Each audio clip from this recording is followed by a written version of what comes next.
It's Feld Dog, dude. It's one of his greatest moments in life, I feel like. Where do you think he went wrong, man? But JT's not even paying any attention to the bros because he sees one Tina walking in. Tina, aka Kelly Kapowski, aka Gush Material. And Cory's not abusing himself in that way, Steve. He's just tipping a couple back. This is where the magic's coming from. He's got a little bottle of liquid courage, and he's talking to himself in the mirror, like Dirk Diggler. Happened in the 90s. Corey Feldman, honestly, in that song, if it was the 80s, I would have listened. He's killing it. I hate that we missed our opportunity to cover that Howard Stern episode too, man, because it fell in the timeline one day. I was like, oh no, like I was meaning for us to do that. It's Feld Dog, dude. It's one of his greatest moments in life, I feel like. Where do you think he went wrong, man? I feel like there's a lot of drugs. Probably Corey was imbibing back in the 80s. Go back to Goonies. Go back to Stand By Me. I did. And he's killing it. I know. Gremlins, take it even further, man. Gremlins. He was in that. Gremlins. And he was starting to he was acting a little bit, but he became like a crazy in like the 90s. Like he was in Bordello of Blood, I remember, for a little bit. But what went wrong? I think he got lost in the sauce. He did the Dice Clay thing where I feel like he had like this image that he was doing where he kind of like has like this Michael Jackson vibe going or something. Well, I mean, that was his buddy though. Yeah. So I think he just kind of went too hard there and it just stuck too hard. And he's like, now I don't know, man. He's out there touring his ass off, but I don't know. I feel like he's living in like this Feld Dog reality that we just can't see. Because even he started the decade off nice, man. In 1990, he was in Ninja Turtles. Yeah. So, he killed the 80s, obviously. It is like, all right, man, let's continue this success. And I think when Ninja Turtles came out, he was about 18 or 19. So, even starting off adulthood, nice. It's like, man, I can't even understand how here's the one thing, if he would just do this now, he could have a revitalization like no other. Yeah. Tell people that it's a joke what you're doing. Don't act as if you're out here gracing the world with like this music that's incredible that everybody needs to hear. Like he really feels like he is like a Michael Jackson like guy, man. Like, yeah. He's like, Mike's gone. I'm filling the void. I taught him to moonwalk. Okay? Feld Dog here. I think he really believes that. I think he just is one of those people that he was normal. At some point, he told so many lies that his brain cracked, and he actually just believes the lies he was telling. And I want to believe some of the stuff you say, Corey, because I feel like it comes from the heart. Here's one thing, Steve. He had a tragic loss in his life because there were two Corys. Right. Corey Haim, Corey Feldman, and these guys were attached to the hip. That was his boy. Chronicled, They had a movie together where they both fucked with Several. Blown Away I think it's called Blown Away, maybe. But Corey Haim died. I think of drugs and of his lifestyle. And I feel like maybe that had something to do with like this weird like state that Corey Feldman finds himself in. But I don't know, man. He's touring with Fred Durst right now with Limp Bizkit. He's part of that, whatever tour that is. I like that. I do too. That's a good pairing because I'm a fan of both. Not so much Corey Feldman's music, but a fan nonetheless. You need to listen to Comeback King, Steve. That's what I'm telling you right now. You're not a fan of his music, but you listen to Comeback King and see just a visual with him doing the dancing, his little Michael Jackson pop lock routine that he does. I mean, how about I just watch it on mute? No, you don't need to. Is that fair? The shit's fire, Steve. I think he even did a song with Dr. Dre's kid. Do tell. I'm pretty positive he did a song with a rap legend's son, and I can't remember if it was Dr. Dre. I think does have a son, and I think he does do music. So look that up. And the only reason I know this is because a show I listen to called The Bonfire chronicled this. I mean, they followed Corey Feldman to the point that he was banning them from shows. So I know the whole gestalt. He was banning who from the show? The staff of The Bonfire, Big J. Okerson, Dan. He knew these people, and he banned them on Twitter. Yeah, maybe he didn't ban them from shows. He would not do interviews with them, and he banned them on Twitter. And they were worried that they were going to get banned from his show, but they did see him live. And even those people who supporters but acknowledge the weirdness said the live performance out of this world, Steve. Yeah, Curtis Young. He collaborated with the son of Dr. Dre, and he discussed it on one of the podcasts. So there you go, man. Even the son of a legend like Dr. Dre heard it. He's has the blood of a legend in him, a musical legend. So maybe there's something that we can't hear, Steve. It's like a dog whistle. Like unless you have like the ear for it, you just can't really absorb the greatness that is Corey Feldman's music. Maybe Dr. Dre's son is just a big fan of the Goonies or License to Drive or something. I would be, honestly. I just, as somebody who grew up with Feld Dog in my life, like wanted to be like him. It's kind of a weird place that we're in now, but you know what? He's here. He's alive. He's making some music, and he's got angels that live in his house and feed him grapes and whatnot. He lives that kind of weird Hugh Hef lifestyle too. So I guess what I'm saying is, Corey, can I hang out? Can I hang? This is Steve G and Matt G with Happened in the 90s, a show where we talk about what happened in the 90s. So get out your King Ralph tapes and your King of the Hill posters, because step by step, day by day, a fresh start over, a different hand to play. The deeper we fall, the stronger we stay. We'll make it better the second time around. Hell yeah, Steve. Slapper.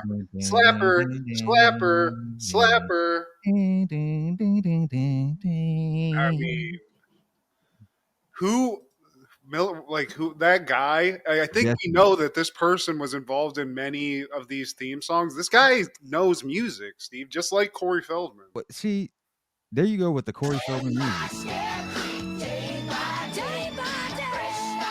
I mean, listen to that, dude. That's a platinum hit. You can't beat that. It's so good. Jesse Frederick, and he is the guy that did Full House, Family Matters, and Step by Step.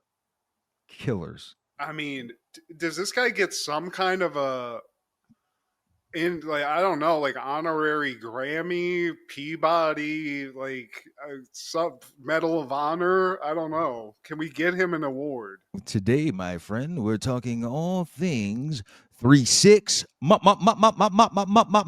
Mafia in the 90s. Starting off in 1992, Step by Step is airing season 1, episode 20, Daddy's Girl. When Bill Lambert presents his beautiful young fiancee, Luanne Dexter, his son Frank recognizes her as a stripper who appeared at a bachelor party.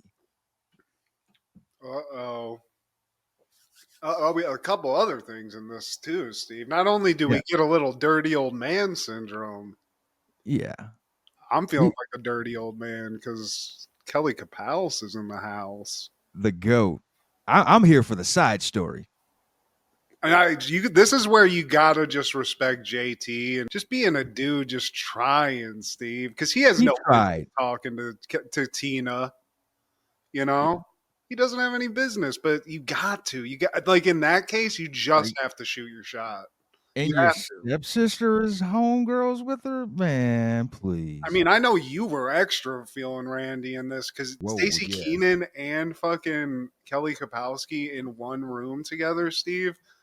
What the unspeakable thing Steve G would do in this situation? And then another thing, man, this is a different era. Like, this is season 1 of Step by Step. We've covered the later seasons when, Cody's not even here. Cody is here. And Cody, I feel like, Cody is here. I feel like My God. maybe that's when they jumped the shark. When Cody left, I don't know. I don't even know where he went. But after he left, like they took out the funny. He had to get in that van and just ride, Steve. Probably had to go to a Kumite or something. Kick someone's ass. Joey Lawrence's whoa or Cody's whoa. Which one is cooler? Wow, Steve. That's just an impossible choice. I'm going because it's more recognizable. I'm going Joe Lawrence. Gotta go, Joey. Whoa. Yeah, it's but like Cody, I'd rather smoke weed with, to be honest with you, because Joey Lawrence, I feel like it's just not going to be fun. It's going to smell like shitty cologne, and he's probably going to make you listen to his like music. You're going to smell Budissi off that motherfucker. Yeah, you probably. Oh, there you go. But Cody, dude, he's got a van. He definitely has drugs. You know that, just the way he acts. And Cody's getting some sniz, too. This guy's a karate expert. He's got a cool van. He's got a flat top, and it's the 90s. That's an immediate hookup, Steve. He meets you. You can meet him on the street, and he can be like, come on into the fucking party van, baby. And then it's just on, Steve. Kicking it in Wisconsin with the Codemeister. Yeah. And it's his birthday. It's his 19th birthday, man. 19, Steve. Looking a little old for 19, I feel like. But a little long in the tooth. You know what? It's a tough. He's living in a van.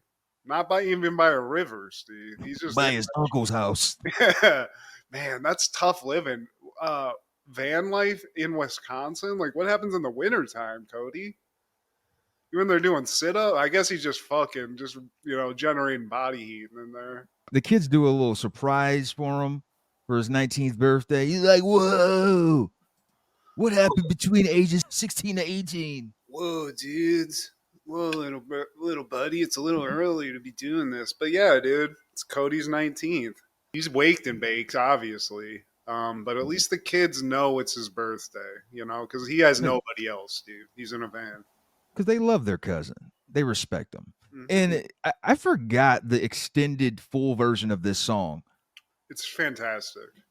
This is, top 5 best theme songs, just overall, with just the emotion, with the soul that you get in this. Seeing Suzanne Summers get a little wet with the water slide or whatever it is. Carol Lambert. Oh, yeah. Yeah, this might be the hottest 90s TV mom, Steve. It's right up there. It's a strong argument. She's definitely up there. Oh, yeah, Carol Lambert. Just to get me that thigh master. I want to be the thigh master, Steve. Just use my head like a thigh master. There you go. I get why Frank did it. It's Cody's B-Day. We get this slappy theme song. If you don't like this, go to hell. And then we're at the mall with JT and the bros, and they're just, cruising for some sniz, Steve. Yeah, and one of his homeboys, man. Do you recognize any of them? I don't know. His crew is Uglaski, Steve. They are not doing well in the looks department. Dude, one of them is Donnie Jeffco, bro. No. One of the Wild and Crazy Kids? Donnie Jeffcoat's in there? I did not see that. I saw one guy that kind of looked like he was on the spectrum a little bit. But the guy on the left, yeah. That's the guy I clocked. The ugly Jason. But every crew's got to have one, Steve. Every crew.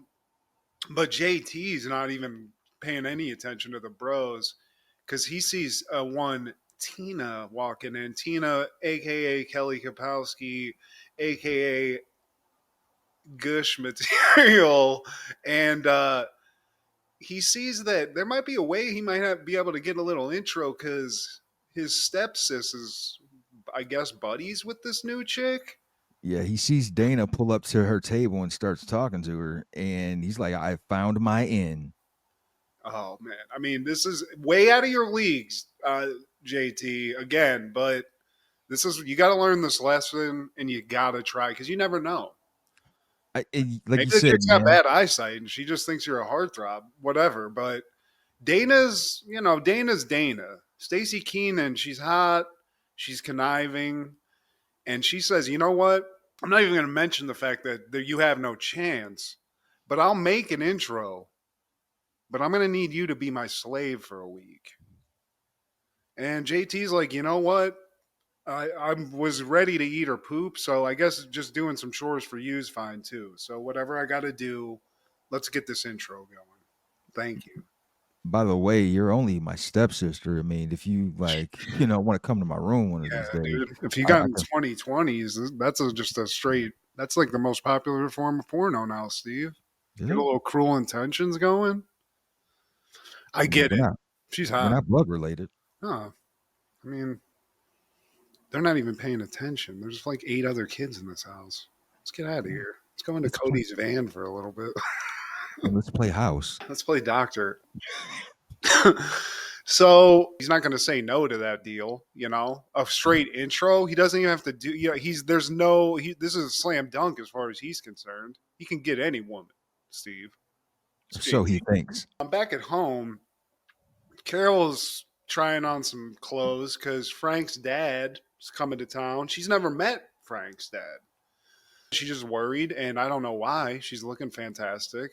In that red? Lady in red. She's looking great. Frank's kind of like, he's in another place. He's like, yeah, whatever. It's fine. You look great. Kind of like not giving her the propers because I'd be like, damn, I might need to rip that off real quick, Carol. Facts. With that red lipstick. Let me see what that mouth do. Dad shows up. What's his name, Steve? Bill Lambert. Yeah. William shows up and, Frank, strapping young man, Steve. Strong man. Bill comes in and he's like, you little bitch. Yeah. Duggies. They're a real physical family, Yeah, the kids come down and he's giving power drivers, whirly woos, and dipsy divings. He looks like a Payless John Lithgow. I see that. Yeah. What's the nerdy kid's name? Mark.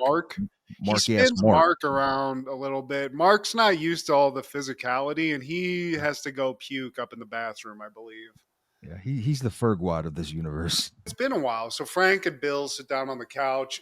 Frank's like, yeah, let's catch me up. And Bill's like, yeah, it's been great, man. Like, I got cable. She's got the tires rotated. I'm getting married next week. And I think I'm going to get some new windows. And Frank's like, yo, hey, Dad, did you say you're getting married next week? What's going on here?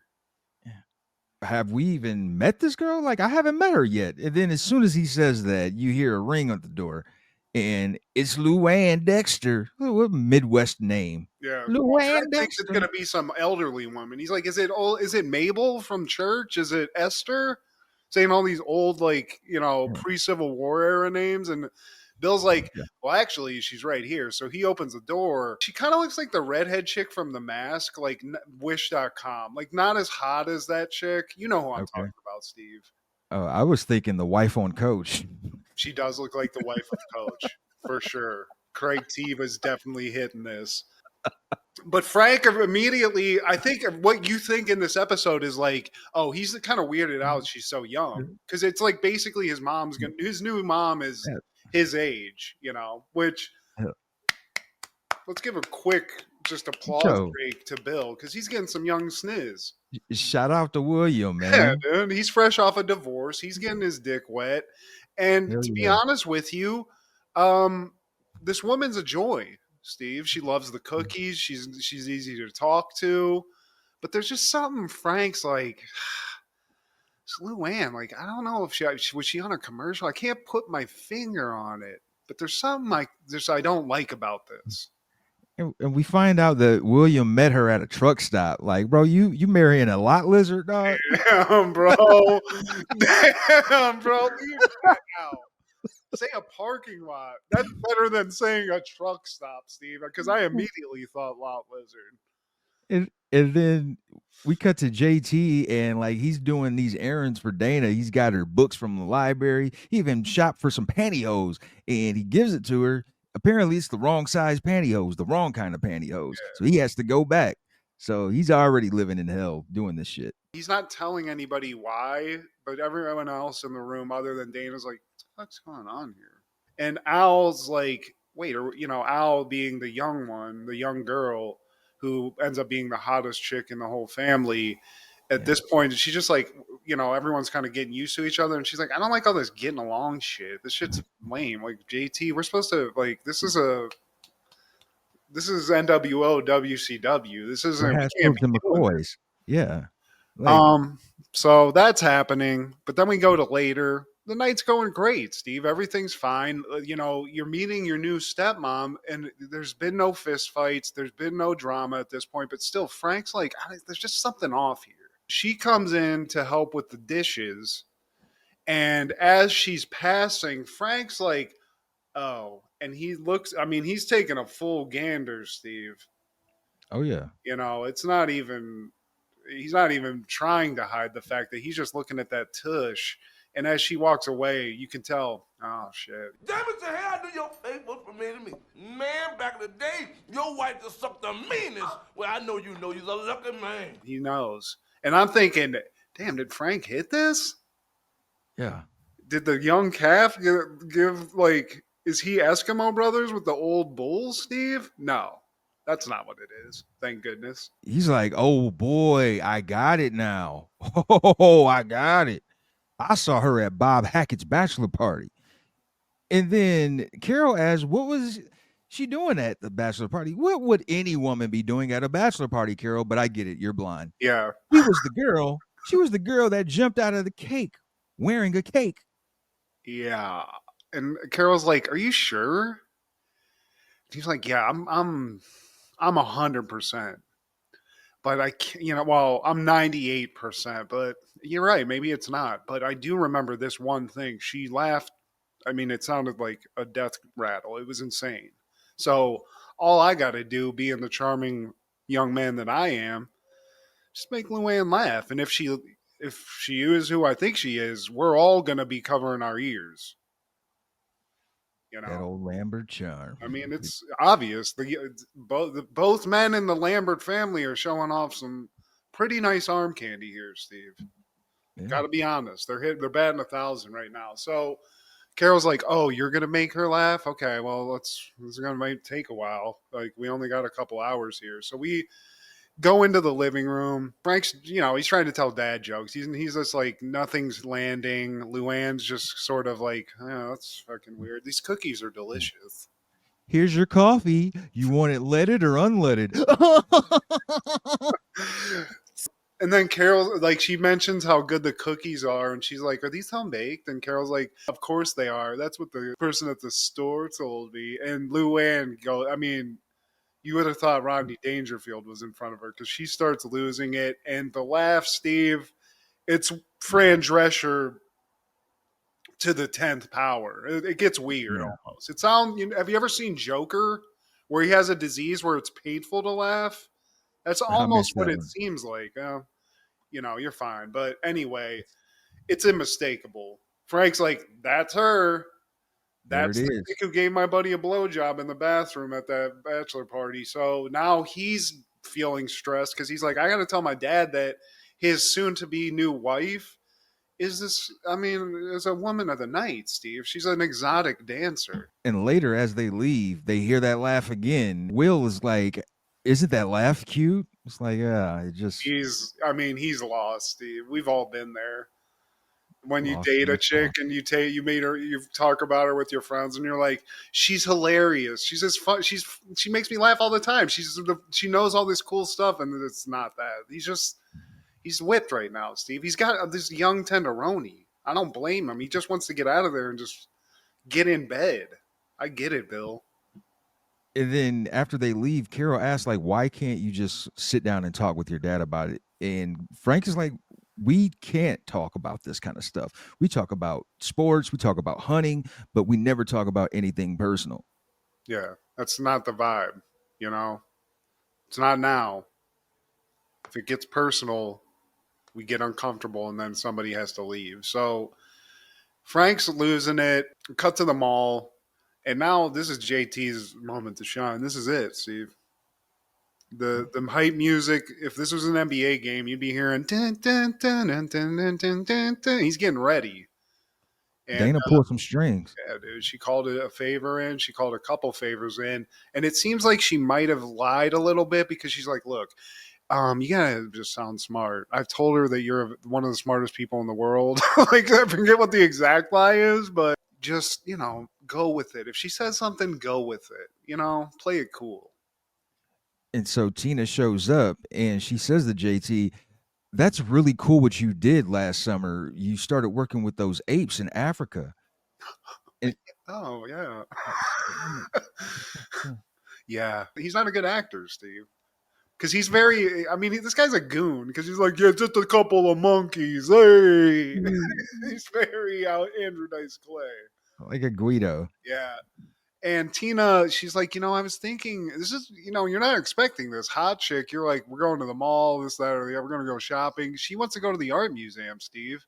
They've got impressionist paintings that she loves impressionism.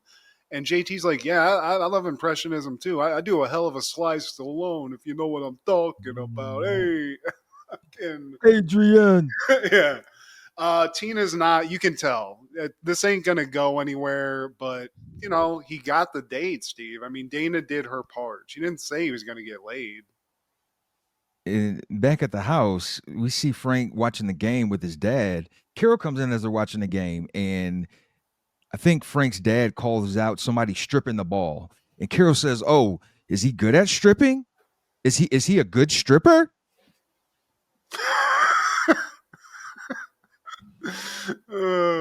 He doesn't handle it right, Steve. I don't know how I would handle this in Frank's position. Yeah. But he basically does tell him the truth, right? And like his dad just handles it like a little kid. It's like it just got nuclear. Yeah. Fuck you, Frank. You don't like me having a younger chick than you. That's what it's all about, huh? Because all he said was, "I went to a bachelor party about a year ago, and there was this half-naked girl there, and that half-naked girl was Luanne. It was the same body language, same laugh, same body. It was Luanne." And then like he just goes off on them and just leaves. Like, grow up, Bill. Possible family breakup here, but we'll see. Later, JT comes in. He's got a bunch of groceries for Dana. And everyone's like, "Where have you been?" And he's like, "How was the date or whatever?" And he's like, "It sucked. She was a stuck-up snob. This, that, and the other. It was nothing like what I thought." He's like, basically, she's just like Dana. She's just some stuck-up chick that doesn't like anything cool. But looks good. Yeah. How about this, JT? You were the problem, bro. You were just not her match, because it sounds like she's just really educated and on some like next level type shit. Meanwhile, you like staying at home farting around your friends. Yeah. I asked her to show me her cans and she got all uptight about it. Hey. But JT, after Dana sort of points out, like, you're low class, dude. Like, that's the problem. That's it. He's like, oh, that's cool. I'm low class. The low class guy got you your favorite spaghetti and meatballs. Here you go. And he just dumps that shit on her head. So another L. You thought you won with that, JT? Like you got dejected. You found out like this girl's out of your league, and then like she came through on the favor. Like Dana didn't deserve that. You bro. even got to go out. You could have if it goes bad at first, you can wrangle that back in, Steve. I've been on a couple of bad dates where at the end of it, you're like, damn, I pulled this one out. It's not her fault. You're a goober, bro. You're a fucking goon, dude. But JT, you shot your shot. You got bitched out multiple times in this episode, and he's like I said, a little kid. He's going to slap the Monopoly board off the table. And in this case, it was, instead of that, he dumped some spaghetti on his sister's head. So, good job, JT. Yeah, dude. Nice job. Frank's just, obviously still in his head about his dad and all this shenanigans going on with his dad. The doorbell rings, and, conveniently, Bill shows up. So Carol's like, you know what? I'm going to go do something else. I got to get out of this room. And they start talking, and Bill, he's a man, Steve. He's like, you know what? I got to apologize to you, dude. Did not handle that well. My bad.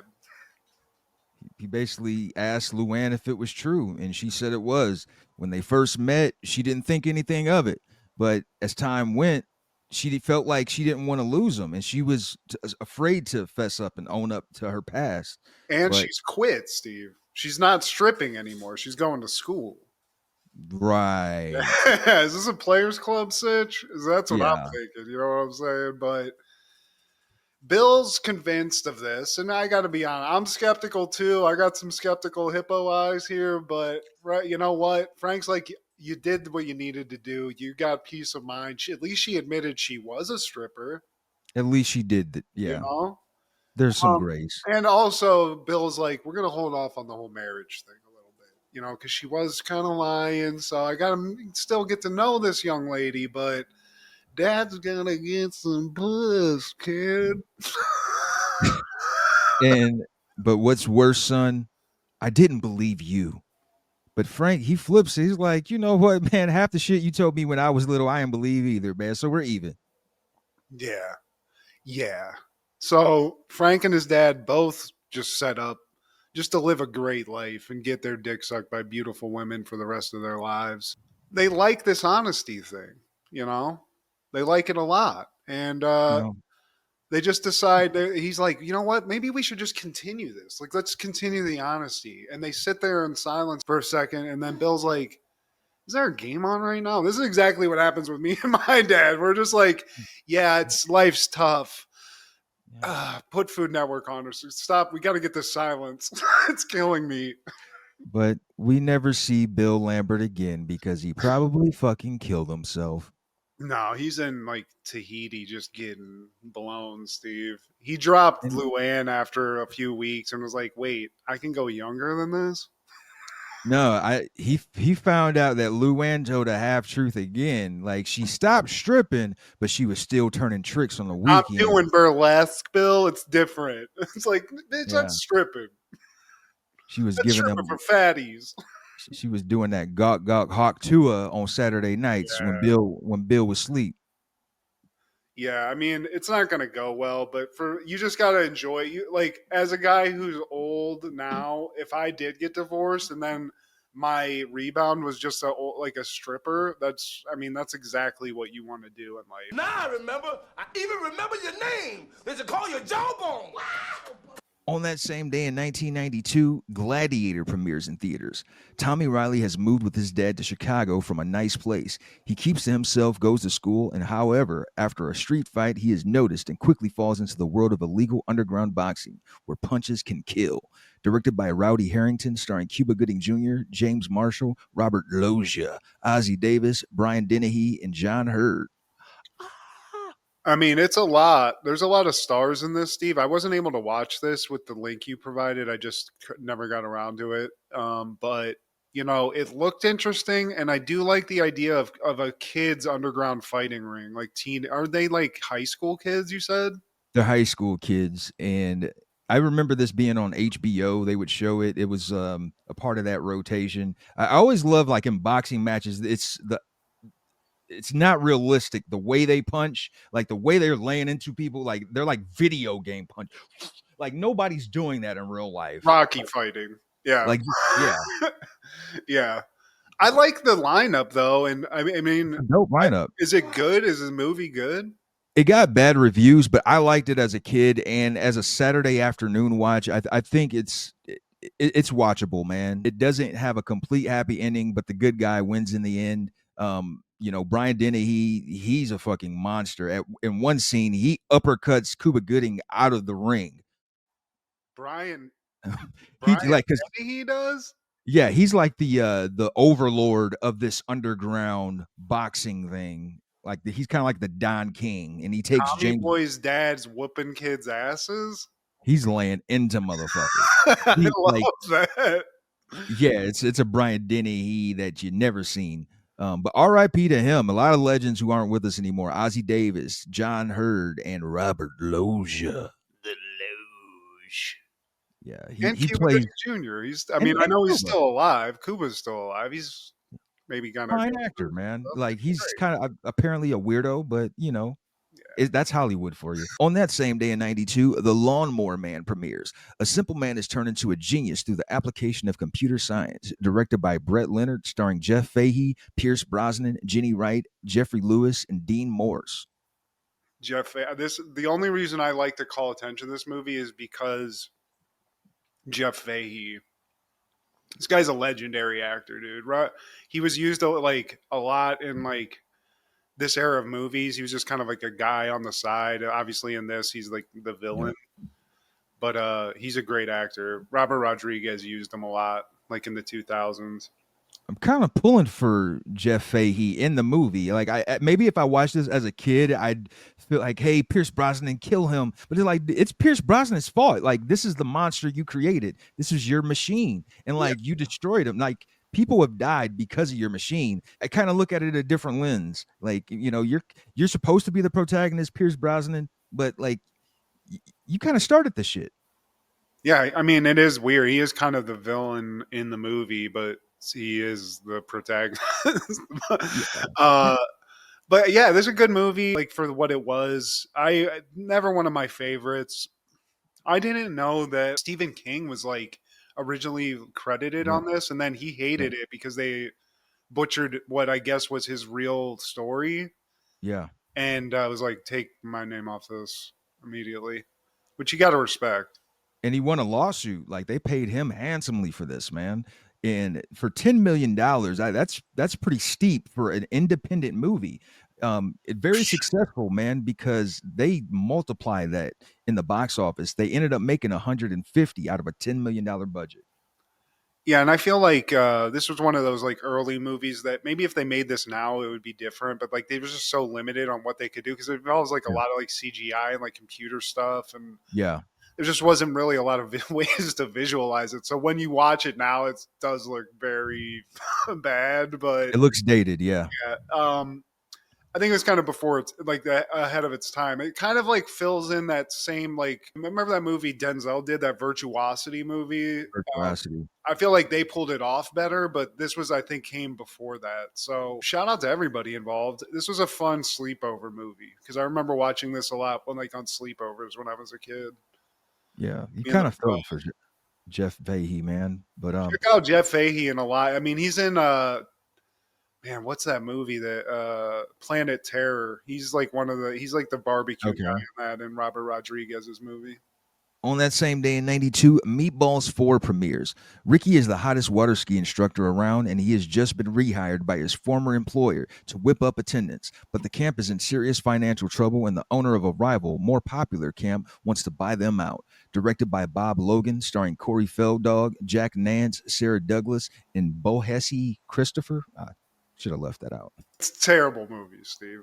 This is like those ski movies. That was like the ski movie we watched. Yeah. Whatever it was called. I mean, it's even skiing. They're just skiing on water. I mean, that's really all it is. It's Up All Night. It's one of those kind of movies. Oh, yeah. A lot of titties. Nice titties, too. Really fucked up fact on this. One of the people in this movie, Jack Nance, so one of the main characters in it, I think he's the second build. He's the grandpa. Okay. He got a call while they were filming this from his wife at the time, who said she was going to kill herself, and he was trying to like work her through this during the filming of this, and unfortunately was not able to. So he had to deal with that while they filmed Meatballs 4, Steve. You know Jack Nance, that's Eraserhead. Holy you brought that. I think you said that in the chat the other. Yeah, that's crazy. The way he died was fucked up, man. The night before he got fucked up, he got into a fight, and when they found him in his apartment, his eye, he had like these big bruises under his eyes, man. So whoever like he fought, like they beat the shit out of him. Damn, they pieced his ass up. Yeah, man. Yeah, but this was just like it was a movie obviously Corey Feldman got some shine in it. He's the cool guy. He's the guy who can ski anything, Steve. I think at one point he drops out of a helicopter. And in 92? Yeah, dude. He's the man. This movie, the only other notable thing I just thought was kind of funny. Well, there's a couple things. Corey Feldman on the set, I guess, was a dog, and all the chicks on it said he was being a creep on it. So there's that. That clocks. But they actually just tried to capitalize, I guess, off the fame of the Meatball movie franchise, because this movie was just supposed to be called Happy Campers, and right before it got released, I'm like, call it Meatballs 4. Yeah. Feldman's not doing the numbers we thought. We got to figure out something else here. And Bill Murray doesn't care about this anymore, so... Corey Feldman in this movie does a choreographed dance to Michael Jackson's Black and White. So we get to see those skills that him and Mike worked on in the early days. So there's that. Along with some nice titties. Shout out to Meatballs 4. But some nice really 90s fake titties. I got to be honest. I saw a couple. Obviously, I was watching this with my wife, so it wasn't as, it's a little tough to be like, damn, look at those titties with your wife sitting next to you. But we laughed. We had a bunch of laughs. But a couple of succulent tenderonis. I get Feldman's creepiness on this. He just couldn't help himself. So it did give us that. 1998, Boy Meets World is airing season 5, episode 18. If you can be with the one you love, Cory and Shawn experiment with drinking. Yeah, Cory. Steve, again, you've pointed this out first. I think I didn't really clock this, but he's a piece of shit. Cory Matthews, he's go away. I don't like you. Like, even with listening to like the interviews from the various players of the show now, like the guy who Ben Savage is a piece of shit. So I think for me that adds to it. But on the show, it's like the Moesha thing. Like it's supposed to be your show. You're supposed to be the focal point. You're like my least favorite character on the show. Yeah. And thankfully in this show right now, he's going through it, Steve. He's not going out with Topanga, which is his only claim to fame in life. He's in the middle of a breakup. Shawn and him are just getting out of Feeney's class, and Shawn's just he's not enjoying feudalism, Steve. He doesn't enjoy talking about it. It's fucking his vibe up. And also Cory's fucking his vibe up because he's just being Mr. Sad Sack all the time. He even has a pocket full of Kleenex. It's like, bro, you carry this around? Yeah. Like, man, just like there'd be a lot of out of pocket words being hurled at Cory Matthews if I saw that in the 90s, Steve. Especially in Philly. Yeah, dude. Let's get out of here with this. He's depressed. He's just fucking depressing to be around, And even Shawn is just like, dude, it's too much, dude. Why is Nobody she wants suffering to be around you? Like, I don't want to be around you. You're not being there. There's a party happening. You're not invited because you're a bummer. Dude, Cory the downer, bro. Yeah. So nobody wants to hang out with me, including you. Yeah. Exactly. I gotta go. I'm going to play Goldeneye, you little bitch. Anyway, go to the party. And it's a nice little high school shindig. What's the chick's name who's throwing this? It's Kimberly. Hillary. Is it Hillary? Kimberly, yeah, you're right. Kimberly. She's celebrating getting a new nose, Steve. She just got a recent nose job, and I guess that's a reason to throw a party. Shawn's here. He's got his boo with him, what's her name? Angela? God, she's so fine. And all of a sudden, Cory shows up, and everyone's like, dude. But Cory's got sort of a glow about him, Steve. He's Mr. Fun. He's just hanging out. Everyone's like, damn, this guy's telling great stories. Kimberly, she wasn't trying to have him there at first, and like she stops him at the door, and he's like, wait, there's something different about you. You know who you look like? You kind of look like Bridget Fonda. And she was like, wait, you know what? As long as you're here, you might as well stay. That's all it took, Steve. He's James Bond in this. He's stealing the show. We cut later to and he's telling a story about Shawn and this and that. He's like, wrecked him, damn near killed him. And everyone's like, oh, Shawn's like, dude, who are you, bro? Dude, I got my groove going. Your dick in the bathroom. You're killing this. Cory's, he's killing it. This is what you want. You're in the middle of a breakup. You're living the life. You're the kid. Everyone's like, Cory. Not really, but we're on the way there, Steve. But right at the pinnacle, right before he's about to turn that corner into just getting some hot sniz. Topanga shows up and just now it's the vibe's killed. He's like, oh, hey. He has to play it cool. He's like,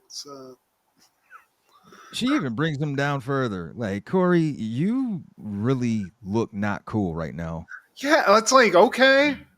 You look like you're a fucking bummer. Get out of here, fucking strange ang. I don't know how to change Topanga into a mean word, but Topanga's like, look, Cory, it's fine. I'm going to get out of here. You can hook up with whoever you want. It's fuck you. I'm out. And Angela stops Kimberly in her tracks like, look, if you mess with my best friends, man, you're going to need a new nose for that nose. But Kimberly's just on that hunt. She can't breathe through her nose right now, but she's willing to give a BJ, Steve. She's committed. And he's saying the right things. Bridget Fonda, I mean, that's a great compliment. She might not know who she is, but it's the 90s. Maybe she does. But then we cut to the bathroom. And Cory's not abusing himself in that way, Steve. He's just tipping a couple back. This is where the magic's coming from. He's got a little bottle of liquid courage, and he's talking to himself in the mirror. Like Dirk Diggler. And then You're a Shawn, star, Cory. You're a fucking shooting bright, shining star. And then Shawn knocks on the door. He's like, dude, you've been in here for an hour and a half. Dude, I've been shitting, dude. What do you want? I had to take a huge shit. But now Shawn's like, dude, is that whiskey? And Cory nipped a little bottle of whiskey from his dad's liquor cabinet, Steve. Yeah. And him and Shawn just start tag teaming that bottle in the bathroom. Why not just take it out into the living room and really party? Share with everybody. Yeah, there's not enough. You didn't put in on this, man. And so they pass the bottle, and they're just like, man, I don't understand why they don't sell this to kids. You fast forward, they leave the party, and they're just walking around the street, and they finish the bottle. They're hammered at this point. And Shawn, he launches the bottle into the street. They can't. What? This is what happens when you get drunk, young. You're just like, fuck it.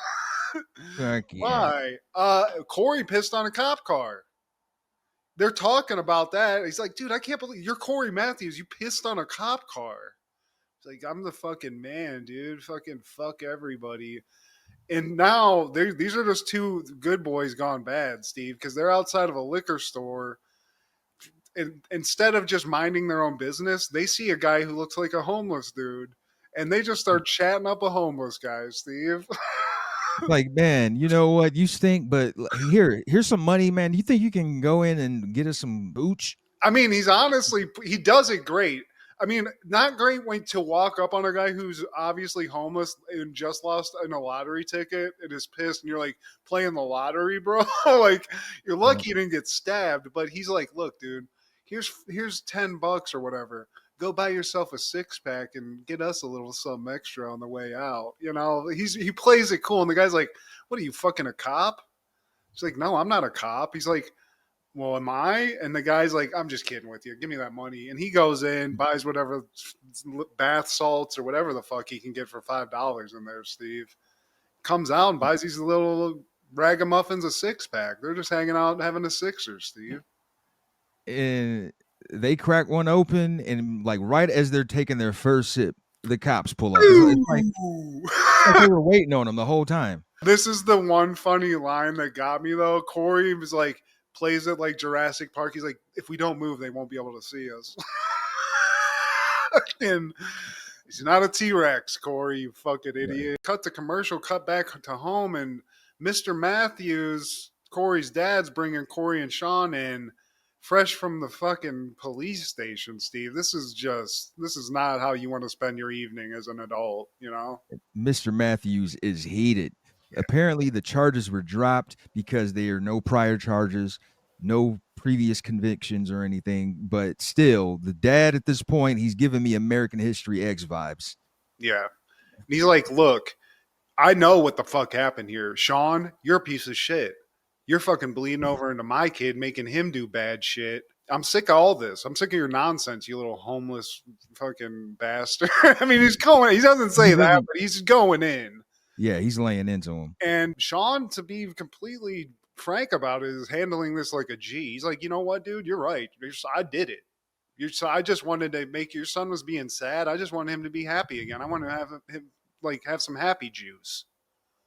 So I'm the bad kid. It is what it is, basically. And the dad's like, you know what? You guys need some time apart here. He's like, Dad, I'm not doing that. Life up.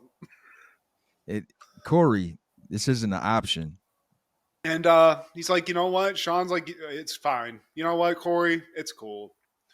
If you think I need to go away and that's what needs to happen, I respect you. I'll do it because I'm a bad person. So that's fine. And if that's what's going to make everything normal, say la vie. And Cory's like, dude, Dad, you're fucked up. Like, the reason I did this is I'm sad. I miss my girlfriend. I've been jacking off in my room constantly. My dick has a callus. My hand has a callus. And my brain's hurt. And my heart's hurt. And the dad's like, whatever, fuck you. Fuck you, little bastards. I don't know why I get it. You have young kids, because this happened to me in a weird, not this way, but getting confronted from adults for underage drinking. I do understand the bad part of it, but just intensity. The parents come in these conversations. Sometimes it's like, Jesus Christ. But the case in the fucking fridge, Dad. Then he apologizes to Shawn, and he makes a truce with Cory, saying no more drinking. He's like, yeah, no more drinking. Yeah, now you think that would be it, right? No, these kids can't learn, Steve. But Cory did, and Mr. Matthews, he got his little temper tantrum out. But at school, Cory's talking to Topanga, and he's just trying to be like, yo, I'm sorry about my weird behavior and this, that, and the other. And Topanga's just blowing him off. She's not, I don't know why they broke up. I don't know the full story here, but Topanga's really she's just not liking Cory Matthews, much like us, Steve. Because Cory kissed a girl when they were at the ski lodge, and I mean, proving once again why he's a piece of shit. Like, you already have a girlfriend out of your league, and another cute girl, not as hot as Topanga, she comes she's feeling Cory for whatever reason. I guess this is because he's the protagonist. This is a show, so everybody falls for the little Jewish curly head dweeb. And so he kisses her, and then word got back to Topanga because how dare he? I mean, yeah, and I mean clearly this kid just can't enjoy a good thing when he has it, right, Steve? I'm sad, but now Shawn, he's there. Everyone's at school here. We're in Feeney's class, and Shawn's really kind of giving Feeney the business now, and more. It's not even in a fun way. He's like, "This is boring." Is anybody else think this suck shit my sucks? dick? Yeah, he gets kicked out of class, and it's it's weird. It doesn't seem it's like I said, an unfriendly thing that he's doing. It's not the cute Shawn. Pugilism didn't work because it fucking sucked. It was boring. Yeah. Hey, Topanga, why don't you be a good girl and sit on Cory's lap? Yeah. And then yeah, dude. Shawn's a G, dude. I like this kind of Shawn. Oh, yeah. Shawn gets kicked out. Feeney's pissed. Cory's like, hey, Mr. Feeney, let me just go check on my friend, okay? Let's wrap this up. So he gets cleared to leave. We cut over to what I guess is Shawn's house. That he shares with his brother. Okay, yeah, there we go. And Cory and Shawn go over there. Cool little apartment, cool little spot. Shawn pops open a couple brewskis. I've been drinking all week. You just haven't noticed. Your boy. And Cory's like, dude, what?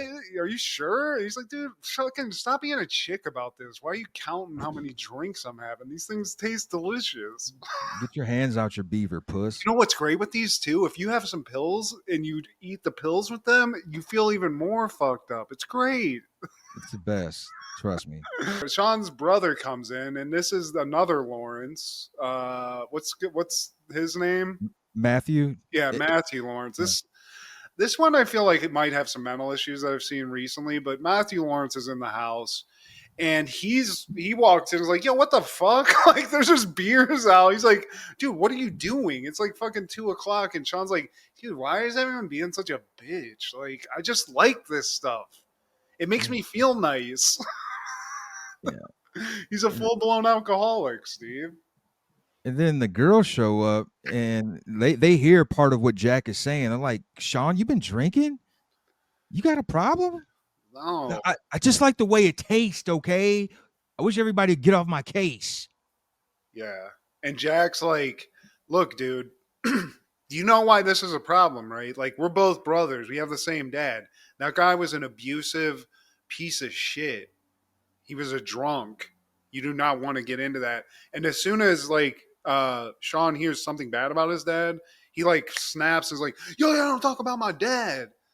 And then Angela, like, grabs him and is like, yo, Shawn, let's, like, chill out maybe. And he, like, slams her. He gets a little domestic abuse on that. Throws her up against the wall and is like, yeah, fucking, I just need a beer, okay? I just need to fucking chill out. Like, and then right after Angela leaves, he's just like, how did that just happen? Because you pushed her, motherfucker. Yeah, you're blacked out and you fucking almost punched the bitch. That's what happened. So Jack's, it's art imitating life at this point, Steve. He told him, and immediately as he heard, your dad's an abusive piece of shit, he became the abusive piece of shit.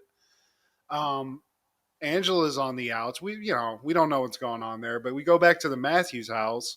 Shawn shows up and he needs to have a heart-to-heart with a real adult, Steve. He sees Mr. Matthews and they start talking. He wanted to see his buddy Cory, but I think more than anything, Steve, he just wanted to have he has a de facto dad in Mr. Matthews. He needed some fatherly advice, you know? Because at first he tells him, like, if you really want me to stop hanging around Cory, I will. I'll stay away. Then he invites him in, and he kind of knew he was going to invite him in. Mr. Matthews tells him, I'm sorry that, like, I raised my voice. I turned up on you, but I just hated to see both of you like that. Yeah. And he's like, I'm an adult. Like, so it was weird to see my kid like that. I lost my temper, but you guys, I don't want to keep you. You guys are buddies. Like, I'm not trying to, like, separate you guys or whatever. And they talk it out, and Shawn's like, I guess I got a lot of apologizing to do. So he's in AA without going to a meeting. He's on his apology tour, part of that. And now we go to school, and part of his apology is offering Mr. Feeney an apple, Steve. And Feeney just looks at him like, an apple? What the fuck is wrong with you? Motherfucker. A Rolex would have been nice, but he also offers Feeney $5, so there's that. A little something extra on the side. We do find out that he's going to go, Shawn being he's going to be going to some counseling. He's got to get this alcohol problem that he just got figured out real quick. He's in the fast track to recovery, Steve. You got to nip it in the bud, they say. Before it, even if it's 2 days, you go on a 2-day bender. You had one little bottle of whiskey and everything went to shit. Yeah. Topanga, she's forgiven Shawn. She got a card. She got a gift basket from him too. So Shawn's, again, really going the extra mile. But her gift basket was missing an apple. So I think we know where he got that one for Feeney. And then Angela shows up and is really just not, it's just more eye contact, Steve. He says an apology. She's back. They're back together and they're laughing. And all I can say at the end of this is just fuck you, Cory, because you caused all this. You caused it. Your dad almost gave this dude some real mental issues. Luckily, he saved that. But, I think we need to acknowledge Cory Matthews is more trash than Zach Morris, Steve. On that same day in 98, The Big Lebowski premieres. Jeff, the dude Lebowski, mistaken for a millionaire of the same name, seeks restitution for his ruined rug and enlists his bowling buddies to help get it. Directed by Joel Cohen, starring Jeff Bridges, John Goodman, Julianne Moore, Steve Buscemi, David Huddleston, John Turturro, and Julianne Moore. I'd be interested to hear what you have to say about this movie because when I first saw this, Steve, I'll fully admit, I did not like this movie when I first saw it. It's grown on me as I got older, and I love it now. Not a fan when I first saw it, though. I didn't see it until well after it was released, man. And I think it's a perfect movie. It's got classic characters. It's got memorable quotes, great pacing. I even love, like, there we go. Shut up, Donnie. Get the fuck up, Donnie. I think Walter Sobchak might be, I know the dude is literally one of the greatest cinematic characters ever shown, but I feel like Walter Sobchak is right right there. He's one of the funniest characters of all time. He's one of the most memorable characters for sure, man. I mean, along with the dude, and even the side characters, man. John Turturro, and another reason why it's perfect, like a lot of directors, they have their rotating, they have their tribe, right? Yeah. Tarantino has his tribe, Spike has his tribe, Scorsese, obviously we know the Coen brothers tribe. And I feel like this is a perfect use of your like rotating players. Good use of Goodman, good use of Turturro. Everybody. If Jimmy. Flea's in it 5 seconds, great. The guy from Log Jamming, the German Uti or whatever, like that guy's hilarious. Wasn't he? What other Coen movie was he in? He was in Fargo. He was like Fargo, the guy with Buscemi in that. And just everybody. I mean, Julianne Moore's hilarious in it. Philip Seymour Hoffman is just like dry, nerdy, hilarious in it. This is our concern, dude. Like, it's like Boogie Nights in that it's full of quotables. It's full of like specific scenes that you'll never forget. Like when Walter and Dude go talk to Larry Sellers and try to like get him to admit that he stole the car and took their money and stuff, and Walter goes off. Just that whole scene is perfect. Yeah. Walter talking to the guy in the iron lung that's like the writer of Branded or whatever. All just we're on a personal note, sir. Huge fans. And the guy just he cannot talk. He is very sick. Buscemi's great. Buscemi has nothing to do in this movie at all except say like a question and then get yelled at the whole get shit on. Yeah. And he's great in it. So I told Kendra when we started watching it, I was like, I don't expect you to like this movie. I don't think a lot of people do like this movie because it's so weird and it's a detective movie, but there's no detective, Steve. There's one private eye that's not the dude, and it's that like the bald guy he meets in the purple bug. I'm a fellow private dick. Oh, that guy. And that guy's in a lot of Coen Brothers movies and a lot of movies, period. But he was in Fargo, yeah. I think you're right. I think this is a perfect movie, and in terms of like, I know the dude, if you look at him, looks like a loser. This is the kind of person that I would love to have this level of just like Zen. This is a guru.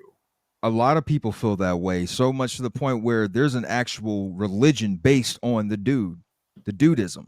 I'd always love to go because they have a festival every year, like the Bowski Fest. The Bowski Fest. I would love to go to that. Like, I'm not that into the movie, but just I feel like those kind of people, we would vibe with them, dude. They smoke weed. I mean, totally, man. This is probably one of the biggest cult followings for a movie, or for a 90s movie. You want a toe, dude? I can get you a toe. I can get you a toe.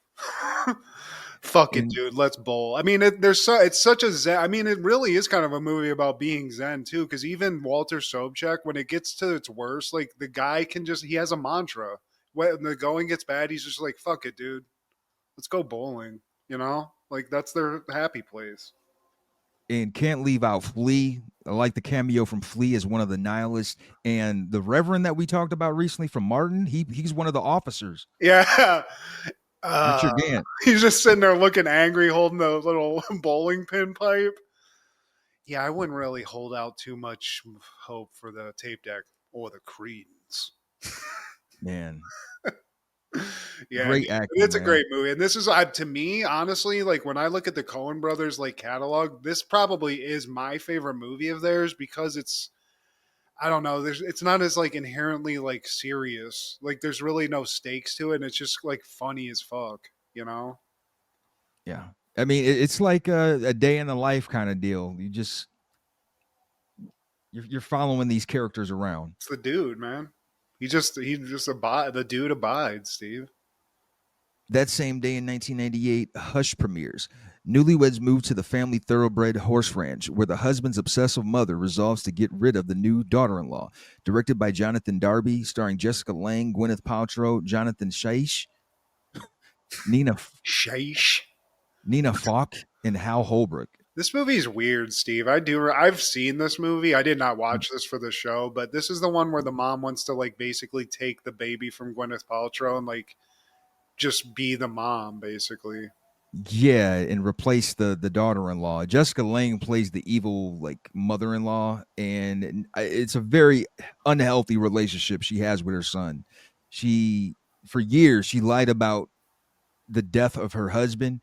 Come to find out, like she had a big hand in it, man, and she has tried throughout this movie to kill indirectly or directly Gwyneth Paltrow's character, man. And the son's like, it's very bizarre because he's like because it's the evidence is like stacking up, and he's just like, you're crazy. Like, there's no way. And they have like the weird like their own estate and stuff, and they're like going there, and like she's taking them there, and then don't they move from like I don't know. They go from New York to the ranch Yeah, where the mom lives, and you know, I it's think, weird. I hope this doesn't really exist. That her mom's out there like that, but the son, he's just so naive. He doesn't catch on until like it's done in bright day, like in his face. Then he finally sees. Like, I don't there's a know. lot of shenanigans because Gwyneth Paltrow is going through it too. Like, and he's like, "Oh, these are all just coincidences. There's no way my mom's doing all this." Yeah. Jessica Lange's a good villain though, because I do remember that. Like, she's pretty fucking scary in this. Yeah, she is, man. It's very convincing, and I think in one scene, yeah, she actually does try to shoot Gwyneth Paltrow up with like morphine. Yeah, it's almost like a Stephen King movie where the dude's in bed. Misery. Yeah, it's kind of, it just has like little shades of that, because this mom's like pulling all these like underhanded things, and like I feel like Gwyneth Paltrow almost thinks like she's going crazy a little bit too, but the mom's just a lunatic. Or she doesn't want to fuck her son, but she wants to like have this weird like mother wife relationship with him, I guess.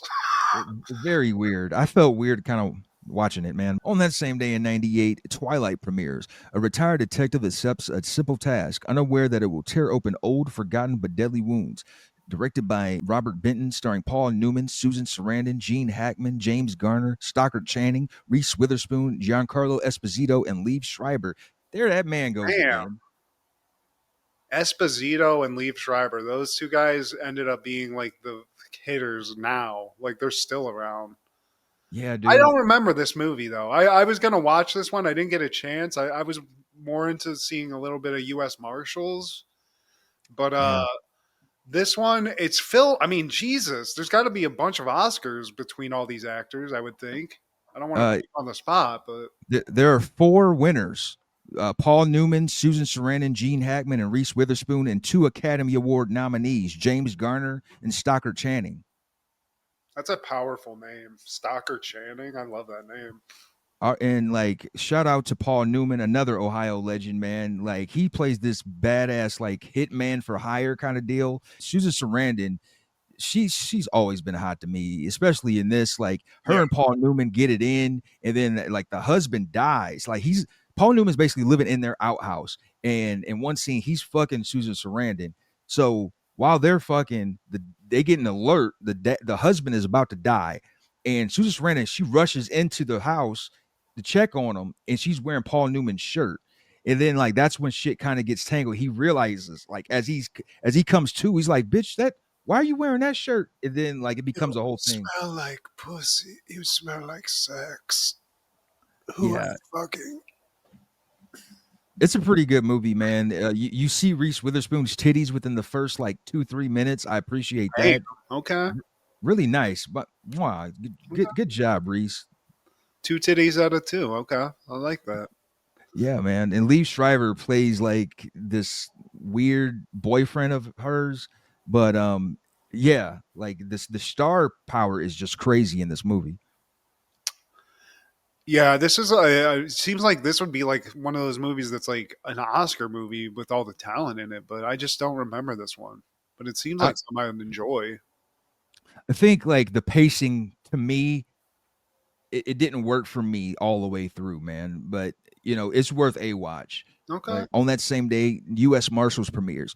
U.S. Marshal Samuel Gerard and his team of marshals are assigned to track down Sheridan, who has been accused of a double murder. Directed by Stuart Baird, starring Tommy Lee Jones, Wesley Snipes, Robert Downey Jr., Joe Pantes, Kat Nelligan, and Irene Jacob. I mean, filled with stars, dude. This is a sequel to The Fugitive. Tommy Lee Jones plays the same cop U.S. Marshal character he did in The Fugitive in this. Wesley Snipes in this, dude, this is prime. This is vintage. Like this is when he was at its height, because this is a full Hollywood like blockbuster movie. So they recognized it. This was his first real. This was him getting his propers like late. What year was this? 98. 98. Not as good as the orig, I would say. And Robert Downey Jr., yeah, he wasn't doing as good either. But he's still good. I mean, Robert Downey Jr. is good. He's a good actor, and he's always been like that smarmy, like smart alecky guy. And that's kind of what he's a young U.S. Marshal in this. You know, he's pretty fun in it, and it's a good action movie. It's tense. It's got it's got the chases. It's got all the stuff you remember from The Fugitive, and it's got Snipes. I mean, you're not going to be disappointed watching this movie. I mean, you get Blade and Iron Man in the same movie, man, and I mean, and Joey Pants. Joey Pants, yeah. I wish I had more time to watch it, but apparently Robert Downey Jr., this is like when he was going through his spell, man, and the cast and crew, they would have to wait for hours or actually they had to wait several days without filming for Robert Downey Jr. to show up and finish the movie, man, because he was just on his bender. RDJ just getting it going toe to toe with the whatever about everything, I think, because he was waking up in people's houses and shit, which is wild. That's crazy. I've been drunk. I've woken up in some crazy spots, but just never in just like somebody's house where I'm like, these are my pictures, right? This isn't my mansion. Not knowing how you got there, man, but shout out to all those legends in U.S. Marshals. Tommy Lee Jones, dude. I mean, this he's a legend, and he's great at playing this character, you know? The circle the wagons, like, top cop guy. He's great at that. Any callbacks, honorable mentions, takeaways? Just thought I'd ask you a quick 90s-related trivia question, Steve. See if I was boning up. I was hoping you would. Okay. Well, we're just going to go into the middle of the deck. We're going to give you two, Steve. What was the name of the first animal to be successfully cloned in 1996? The name? Yes. It was a llama. No, it was a sheep. I can't remember the name. I'm going to be real. Big titties. Dolly the sheep, Steve. Fuck. That's why. Okay, that's why I said llama. Yeah. Okay. See, that's tough, but I think I'm going to give you a question. I think you got this. What are the names of the twin babies in the Rugrats? Lil and Phil. Yes. Yes. Da-da-da, da-da-da, da-da-da. Can I get got another? The questions. I'm gonna figure out my theme song for being the '90s trivia master, Steve. But you're 1 for 2. And that seems to be sort of your average. You get 1, you lose 1. So I want to see you get 2 out of 2. Me too. It's gonna happen. Man. What about you, Steve?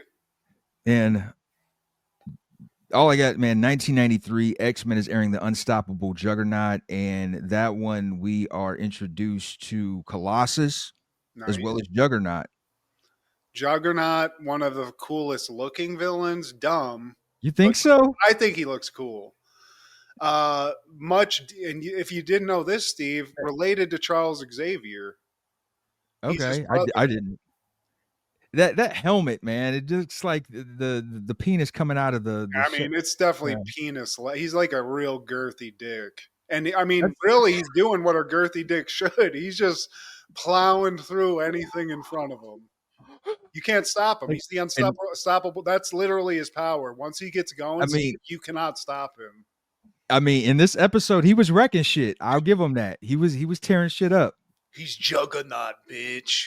I love that line from that movie. But shout out Juggernaut, dude. I like him. Even though he looks like a big fat tan dick, I'm Big all chode. about fucking Coke can dick. I think Colossus has a cool look too, though.